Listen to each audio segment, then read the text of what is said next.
"If you're so damn smart," he sneered, slamming the contract onto the diner counter, "then translate this." The words cracked through the quiet of the Old Town Cafe like a pistol shot. Forks froze mid-air. Conversations died. Even the old jukebox in the corner seemed to lose its tune mid-song. But the girl behind the counter didn't flinch. Her name was Maya Williams, 19, black, wearing a faded grey apron that still carried the scent of hash browns and burnt coffee. To most people in that room, she was just a waitress, another quiet shadow in the background. But in that moment, she stood taller than the man in the tailored navy suit who had just challenged her in front of the entire cafe. That man was Darius Whitmore, a billionaire tech CEO, founder of Whitmore Tech, 48 years old. One of those men who seemed permanently carved out of power-sharp jawline, sharper instincts, and 3 steps ahead of everyone in every room. Every room except this one. He wasn't here to dominate a boardroom. He wasn't surrounded by assistants, lawyers, or catered lunch trays. He was alone, sitting in a chipped booth under a flickering light, nursing a lukewarm cup of coffee, and furiously scribbling over a legal contract worth billions. And he was losing. The ink red notes on the margins were desperate. The clause he'd been circling, conditional termination on market disruption, wasn't making sense, or maybe it made too much sense, just not in his favor. When Maya brought over a glass of water, she noticed his scowl. "Looks like you're wrestling a bear," she said, gently setting the glass down. Darius didn't look up. "It's a contract," he replied flatly. "You wouldn't understand." "I might," she answered simply. And that was when he snapped. Now, as she stood behind the counter, one hand on her hip, the other flipping through the thick legal packet, the cafe watched in stunned silence. "Is this the full agreement?" Maya asked, her voice calm. Darius blinked. "Does it matter?" "It does," she said. "Context always matters." There was something in her voice composed, unshaken. It wasn't arrogance, it was certainty. She didn't touch the coffee, she touched the paper like it was familiar. And then she began to read. Not skim, not glance. Read, line by line, eyes scanning with focus that felt surgical. "You've got a clause here," she said finally, pointing, "that lets the other company back out if your stock drops more than 7% after the merger is announced." Darius's expression faltered. "That's not incorrect," he muttered. "But the language is vague," Maya continued. "Market disruption isn't clearly defined. That gives them wiggle room too much. And the escrow terms? 400 million locked. No release triggers? That's not a partnership. That's leverage." Silence. Darius leaned in, watching her now not as a girl with a notepad, but as someone uncomfortably familiar with power structures. "How do you know all this?" he asked. She didn't look up. "Pre-law at Emory, before my mom got sick, before I had to drop out and start flipping pancakes." A beat passed. Something in him shifted barely, but enough to notice, enough to make him sit back. "I'm surprised you stayed in town," he said dryly. "I'm surprised you walked into this diner thinking no one here might be smarter than you." The line hit like a clean jab. People at nearby tables exchanged glances. Someone let out a soft whistle. Maya didn't blink. She just slid the contract back across the counter. "You should fix Clause 7C, she said. "Add a performance-based trigger to the escrow. Otherwise, they'll bleed you the moment the market blinks." Darius stared at her, his mouth opened, then shut. He glanced at her notepad. Neatly drawn arrows, bullet points, clearer than his legal team's memos. "Can I buy you a coffee?" he asked awkwardly. She nodded at his untouched mug. "You already did." And with that, Maya turned, walking calmly back into the kitchen. Her steps were steady, her head held high. Darius watched her disappear through the swinging door. And for the first time in weeks, the contract didn't feel like fog. It felt like truth. But it wasn't his truth. It was hers. And he didn't know it yet, but the most important meeting of his life hadn't taken place in a glass tower. It had just happened, at a chipped counter, under flickering neon, beside a plate of cold eggs. That night, Darius Whitmore didn't sleep. The contract sat folded on the nightstand of his penthouse, untouched but alive, because in his mind, he kept hearing her voice. Not a lawyer, not a CEO, a waitress, 19, black. Broke. And somehow, the only person who'd made that billion-dollar merger make sense. He replayed every detail, the calmness in her hands, the precision of her language, The fact she'd read it all in minutes and found the cracks his attorneys missed in weeks. And worse, she hadn't been trying to impress him. She'd been correcting him. By morning, he'd called in his legal team, quietly, no drama, just a few questions. Within hours, their answers came back. She was right, on every single point. The market disruption clause? Too vague. The escrow structure? Dangerous. His top lawyers had glossed it. She had dissected it. Later that week, he found himself once again standing in front of the Old Town Cafe. Same chipped tile, same flickering sign. He felt absurd in his $1,000 shoes, but he walked in anyway. And there she was, Maya, balancing 3 glasses of water on a tray, moving between tables like she owned the air around her. Her hair was tied back, her apron hung a little looser, her sneakers were more scuffed. She saw him instantly. "Back for the eggs?" she asked without missing a step. He slid onto a stool at the counter. "Back for you," he replied. There was no flirtation, no charm, just truth. She raised an eyebrow, set the tray down. "I'm working. I won't take long." He hesitated.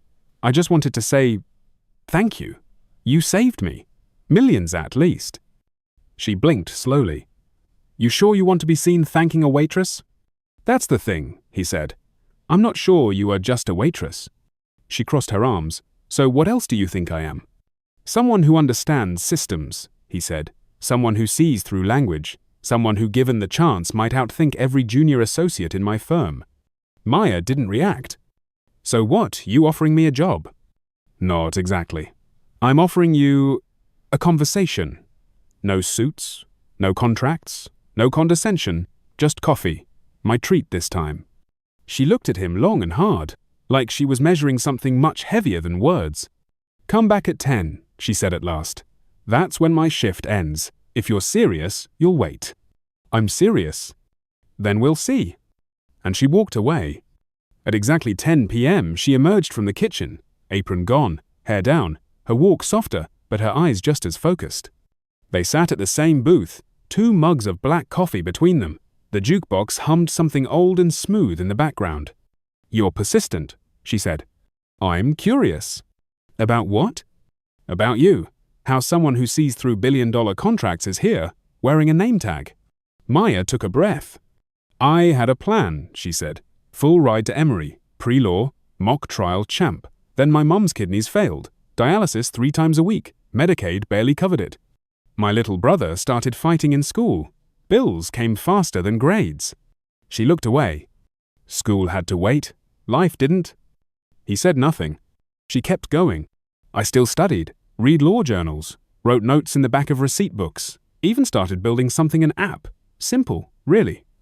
A tool for teenagers and working adults to understand basic contracts, leases, arrests, job forms."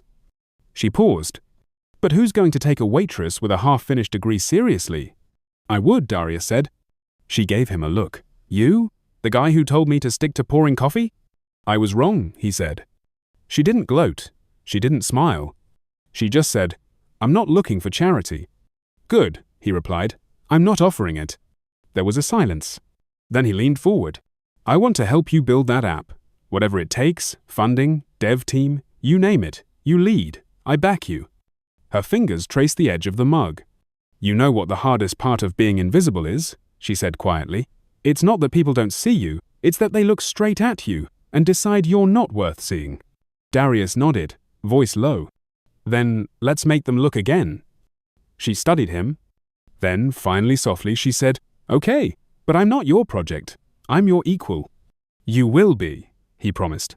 Outside, the city buzzed with traffic and distant sirens. Inside that booth, though, something bigger buzzed beneath the surface. Not coffee, not code. Hope. 3 weeks. That's how long it took for Maya Williams to go from invisible diner waitress to the woman rewriting the way America talks about justice. The app was called Lawbridge. It started on a second-hand Chromebook in her tiny kitchen. By the time she walked through the polished glass doors of Whitmore Tech as project lead, it was already being tested in 3 Atlanta high schools. But Maya didn't walk in like someone begging for a seat. She walked in as if she'd built the table. Still, not everyone welcomed her. Especially not Raymond Teller, Whitmore's longtime senior VP of legal. He was in his late 40s, pressed suit, silver cufflinks, and the air of someone born into rules, not shaped by them. The first time they met, he smiled, like a man who had already decided she was temporary. "She's the waitress, correct?" he'd whispered in the hallway. She heard him. She remembered. And she let it go for now. Because Maya had something stronger than power. She had clarity. She knew the users she was building for. She knew the stakes. And she knew what it felt like to sign something you didn't understand and watch your life fall apart. But the resistance came slowly. Like a leak behind drywall. First, her badge mysteriously stopped working. Then, meetings moved without notice. Emails vanished. Edits to her proposal came back with condescending notes. Too ambitious. Suggest scaling back. And yet she kept building. She led huddles in the innovation lab, slept on couches, ate vending machine pretzels for dinner. Because Lawbridge wasn't about looking impressive. It was about impact. Then came Tuesday morning. Maya arrived early 6:45 a.m. to prep for the next beta phase. She noticed a strange tension in the air. And then she saw it. Raymond. At the whiteboard, leading her meeting. Without her. She stepped into the room. "Maya," he said, smiling like a blade. "We were just discussing a change in rollout strategy." She folded her arms. "Without me?" "A few investors have concerns," he said. "The app might be interpreted as legal advice. That's a risk." "It's not advice," she replied calmly. "It's education. It's empowerment." Raymond kept smiling. "Even so, we're dialing back the school outreach, limiting it to controlled private testing." Maya didn't raise her voice. She just looked around the room, at the junior developers, the UX interns, the engineers who'd been there at 2 a.m. with her, polishing animation paths. Then she said quietly, "Number." The room froze. This app exists because students needed it, because mothers, janitors, teachers, people with no legal training needed it. We're not scaling back, we're moving forward. Raymond stepped forward. "Maya, with all due respect, this isn't a school project. There are legal boundaries you may not fully understand." She looked him in the eye. "I understand boundaries just fine," she said. "I've lived inside them my entire life." Then she turned and left the room. She went straight to Darius's office. He was standing by the window, phone in hand, reading something. When he saw her face, he hung up immediately. "They're trying to suffocate it," Maya said. He nodded. "Tell me everything." She told him. The blocked meetings, the deleted notes, the reframing of her pilot program as premature exploration. Darius rubbed his temple. "Raymond's cautious. Old school, He's not cautious," Maya cut in. "He's afraid." "Of what?" Darius asked. "Of someone like me," she said. "A black girl without a degree, who saw what he didn't, who didn't wait to be invited to speak." He stared at her. Then he sat down slowly. "What do you want me to do?" She stood tall. "Nothing." Darius raised an eyebrow. "I don't want it handed to me," she said. "I want to earn it. Just give me backup, that's all." He nodded. "You've got it." That night, Maya came in early. Before anyone, she brought donuts, powdered sugar, glazed, cinnamon twist, placed them on the table without saying a word. Then she plugged in her laptop. By the time the team arrived, she was already presenting. Not slides, not spreadsheets, testimonies. A teenage boy saying, "This app helped my mom avoid an eviction." A school janitor saying, "I used it to fight back against a stolen paycheck." A single mother whispering, "I never thought I had a voice." Maya looked around the room. "This," she said softly, "is why I'm not stepping back. You don't build change by being safe. You build it by facing discomfort." Midway through, Raymond entered, stood stiffly at the back, arms crossed. He opened his mouth to interrupt. But Maya didn't stop. She turned toward him. "Not until I'm done," she said. He paused. For once, he said nothing. Then, behind him, Darius entered. He didn't say a word, just walked up beside Maya, stood shoulder to shoulder, and faced the room. "I've seen what she's building," he said. "And I've never been more certain of anything in my life. This company," he continued, "was founded on risk, and if we back down now, we betray that legacy." Raymond looked between them, between truth and fear, and he backed down. Afterward, developers came up to Maya, nodding quietly. One whispered, "My cousin needs this. Let me know how I can help." Another just said, "I believe in you." Maya walked home that night, under the city lights, phone heavy with messages she hadn't read yet. And she whispered to herself, "I'm not waiting for permission anymore." It happened quietly.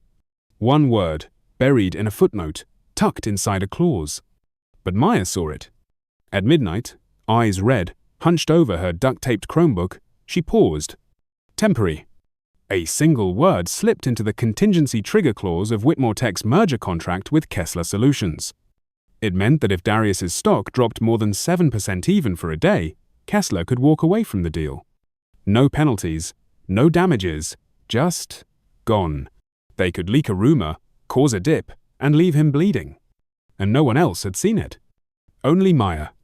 By dawn, she was already in the building, standing outside the legal archive before the security lights even came on. She traced the evolution of the clause across drafts, found the moment it changed. 3 weeks ago, a revision from Kessler's side, no red flags from Whitmore's team, no alarms from Raymond. She printed the page, highlighted the word. And when Darius walked into his office that morning, coffee in hand, phone to her, he saw her already waiting.